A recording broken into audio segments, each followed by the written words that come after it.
Revanth Reddy. Ability Mallanna garu, మీరు రేవంత్ రెడ్డి గారి గురించి ఒక్క మాటలో చెప్పమంటే ఏంటంటే అతను యువ నాయకుడు, ఎస్పెషల్లీ ఏంటంటే fire brand and fighting spirit ఉన్నటువంటి లీడర్. సో తను గ్లోబల్ లీడర్ గా మార్చినటువంటి పథకం వచ్చేసి హైడ్రా.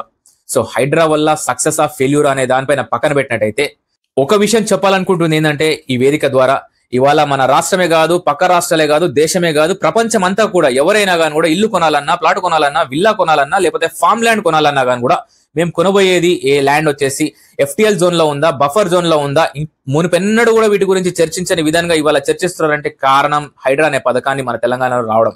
సో ఆ సక్సెస్ ఆఫ్ ఫెయిల్యూర్ అనే చెప్పేదానికంటే ముందు ఈ పథకం ద్వారా ప్రకృతి సంపద గురించి ప్రజలలో ఒక మంచి చైతన్యమైనటువంటి మార్పు వచ్చింది. తద్వారా ఏంటంటే కొనబోయే ముందు వాళ్ళు కొనే ల్యాండ్ కానివ్వండి, ఇల్లు కానివ్వండి, సురక్షితమైన ప్రాంతంలో ఉందా లేదా అని తెలుసుకునే ప్రయత్నం చేస్తున్నారు కేవలం ఈ హైడ్రా పథకం రావడం వల్ల.